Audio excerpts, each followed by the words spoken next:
मित्रों नमस्कार, आपका बहुत बहुत स्वागत है। मित्रों, अभी की ताज़ा खबर है कि ट्रक ड्राइवरों की हड़ताल खत्म हो गई है। सरकार ने आश्वासन दे दिया है कि वो जो नया कानून जो भारतीय न्याय संहिता है, उस संहिता का जो क्लॉज 141(1) और 2 है, यानी 141(1) और उसका सब सेक्शन 2, तो ये दो जो सब सेक्शन है 141(1) और 141(2), इनको फिलहाल स्थगित कर दिया गया है। और इसको जब भी इम्प्लीमेंट होगा उसके लिए ट्रक ड्राइवरों से और जो इनकी यूनियन है all India motor transport association, इनसे बात की जाएगी। और आपको याद है कि मैंने भी हाल ही में इस पर एक विस्तृत वीडियो बनाया था और उसको आपको बताया था कि जो आईपीसी यानी इंडियन पिनल कोड है, भारतीय दंड संहिता, उसकी जगह भारतीय न्याय संहिता बना दिया गया है। पार्लियामेंट से पास हो गया है और उसको राष्ट्रपति ने भी साइन कर दिए हैं और उसका गजट नोटिफिकेशन भी हो गया है, लेकिन नियम नहीं बने हैं, इसलिए वो इम्प्लीमेंट नहीं हुआ है। और जैसे वो इम्प्लीमेंट होगा, ऐसे जैसे चर्चा है कि शायद 26 जनवरी से उसे इम्प्लीमेंट करने की तैयारी है। तो उसके लिए गृह मंत्रालय पूरी जोर शोर से नियम बना रहा है, क्योंकि नियम ही लागू होते हैं। जो कानून है वो तो बन गया है, कानून तो एक फ्रेमवर्क होता है, उसके अंदर जो छोटी छोटी बातें होती हैं, रूल्स होते हैं, उन रूल्स को तय किया जा रहा है। तो वो रूल्स नोटिफाई होंगे, तो नोटिफाई होने के बाद वो लागू होंगे। तो पिछले कुछ दिनों से ट्रक ड्राइवर जब से कानून पास हुआ तब से हल्ला गुल्ला मचा रहे थे, लेकिन जब सरकार ने नहीं सुना तो फिर वो हड़ताल पर चले गए। और मध्य प्रदेश में, नागपुर में, साउथ में कुछ जगह तो महंगाई बढ़ गई क्योंकि सप्लाई बंद हो गई। और उसके साथ साथ जो पेट्रोल पंप में जो सप्लाई थी पेट्रोल डीजल की, उनमें सप्लाई रुक गई। तो कई जगह पेट्रोल पंप जो है हमने देखे कि सूखे हो गए हैं, लोगों को तेल नहीं मिल रहा है। तो इसके कारण सरकार ने आज उनको बुलाया, जो कि ये भी खबरें आ रही थी कि अब महंगाई बढ़ जाएगी और चूंकि सामने चुनाव है, 2024 के चुनाव है, तो सरकार इस समय कोई रिस्क नहीं लेना चाहती है। तो आज ही तुरंत, जैसे आज हड़ताल का दूसरा दिन था, तो गृह सचिव अजय भल्ला ने ट्रांसपोर्टरों को बुलाया, उनकी यूनियन को बुलाया और ड्राइवरों को बुलाया, उनकी बात सुनी और उनको कहा कि हम इसको लागू नहीं करेंगे जब तक कि आप लोगों से चर्चा नहीं करेंगे। तो उसके बाद यूनियन वालों ने हड़ताल वापस ले लिया और कल से फिर सड़कों पर ट्रक दौड़ पड़ गए। असल में ये 141 है क्या? 141(1) और 141(2). 141(1) है कि हिट एंड रन, यानी आप किसी को टक्कर मारो, उसकी मौत हो जाए और आप भाग जाओ और फिर पुलिस आपको ढूंढती रहेगी कौन कहाँ भागा हुआ है। तो उसमें जो ट्रक ड्राइवर है उनका ये मानना है कि चूंकि वो हाईवे पर होते हैं, स्पीड में होते हैं, और दूसरा अगर गलती करता है तो उसकी सज़ा भी हमको भुगतनी पड़ती है। अगर कोई हमारे हाथ से अगर कोई हिट हो जाए और हम इसलिए भाग जाते हैं कि पब्लिक हमें मार न दे, पब्लिक पीट न दे, तो अपनी जान बचाने के लिए भागते हैं। हम इसलिए नहीं भागते कि एक्सीडेंट हो गया और उस आदमी को हॉस्पिटल पहुंचाना चाहिए, बल्कि इसलिए भागते हैं कि जनता हमको मार देगी, पब्लिक जो गुस्सा होता है वो निकाल देगी। तो इसलिए ये केवल पहले मोटर व्हीकल एक्ट में लागू होता था। मोटर व्हीकल एक्ट में एक्सीडेंट आते थे और उसमें मैक्सिमम सज़ा 3 साल की है, 6 महीने की सज़ा है, कुछ उसमें जुर्माना है।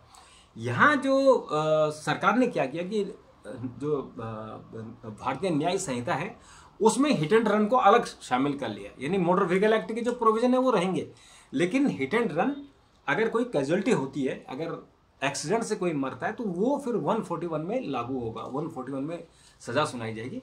और सज़ा का आपको पता ही है कि जो CRPC की जगह भारतीय नागरिक सुरक्षा अधिनियम बना है, उसमें कहा गया है कि 90 दिन के अंदर पुलिस को अपनी चार्जशीट सबमिट करनी है और अगले 90 दिनों के अंदर कोर्ट को सुनवाई कर लेनी है और मैक्सिमम 3 साल से पहले इसमें फैसला सुना देना है। तो ये कि क्रांतिकारी कानून तो बना है कि जो अदालतों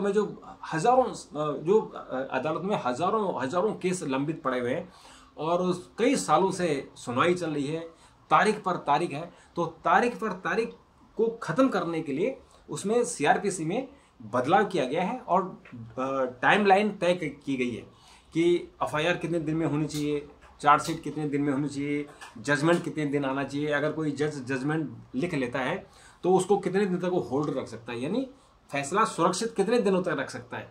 तो अभी तक जो था कि एक बार जज ने फैसला सुना दिया तो वो फैसला लिख दिया तो रिजर्व कर देते थे उनको, 6-6 महीने तक कभी कभी रिजर्व हो जाते थे।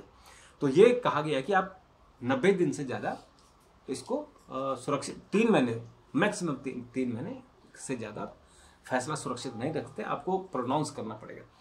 तो ये तो ट्रांसपोर्टर हैं और जो ट्रक ड्राइवर है उनकी प्रॉब्लम ये थी कि हम किसी तरह से जो हिट एंड रन का जो केस बना है, जो कानून बना है, उसके दायरे में ना आए, उसके दायरे में आए लेकिन उसमें जो सजा कड़ी कर दी गई है, यानी 5 साल से लेकर 10 साल तक की सजा कर दी गई है। और उसमें जो जुर्माना लिखा नहीं है, लेकिन जो अभी रूल्स आएंगे उसमें आएगा, ऐसा सुनने में आया कि शायद वो 5 लाख तक का जुर्माने का उसमें प्रोविजन हो रहा है।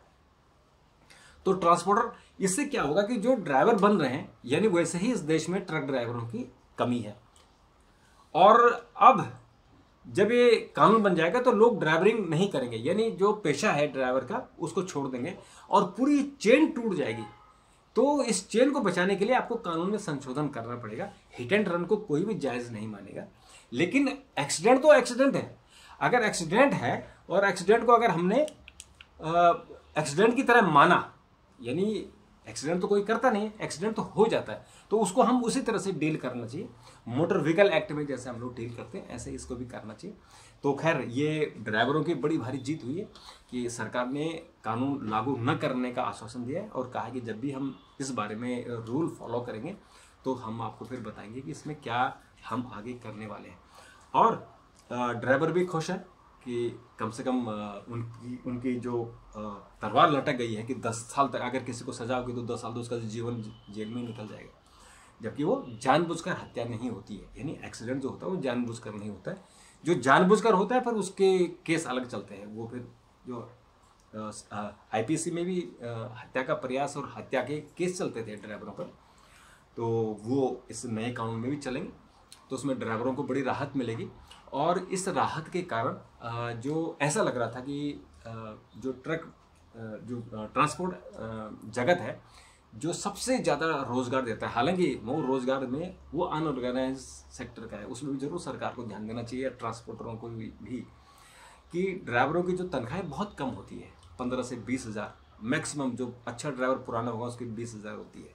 उसको खाना पीना के नाम पर वो जो जहाँ रुकता है वो ढाबे में कहीं भी खाना खाता है, घर नहीं जाता है, कई दिनों तक घर नहीं जाता है। उसकी ना ईएसआई है, ना उसका पेंशन है, ना उसको मेडिकल कार्ड है, कुछ भी नहीं है। इतनी अनसिक्योर जॉब उसकी होती है। और एक्सीडेंट हो जाए तो ये भी पता नहीं होता कि वो जिंदा बचेगा नहीं बचेगा। और जो मालिक होता है, ट्रक मालिक, अपना हाथ झाड़ देता है और उसको उसी हालत में घर भेज देता है, वो चाहे उसके हाथ पाँव टूटे हों कुछ हो। तो इस बार ज़रूर इस जो अनऑर्गेनाइज सेक्टर है इस पर भी सरकार को ध्यान देना चाहिए कि ये बहुत बड़ा क्षेत्र है जो हज़ारों लोगों को नौकरी दे रहा है। तो उसमें उनके जो काम का जो तरीके हैं, उनके जो काम के घंटे हैं, और उनके जो कंडीशन है, वर्किंग कंडीशन, उसमें सुधार होना चाहिए। तो एक काम तो उनको अच्छा हो गया कि ये जो कठोर कानून था उसको फिलहाल रोक दिया गया है और अब उनको आगे उनके लिए एक अच्छा कानून बनेगा ताकि उनकी भी सुनी जा सके। तो मित्रों, अगर आपके सुझाव हों तो जरूर दीजिएगा। तब तक के लिए नमस्कार, थैंक यू, धन्यवाद।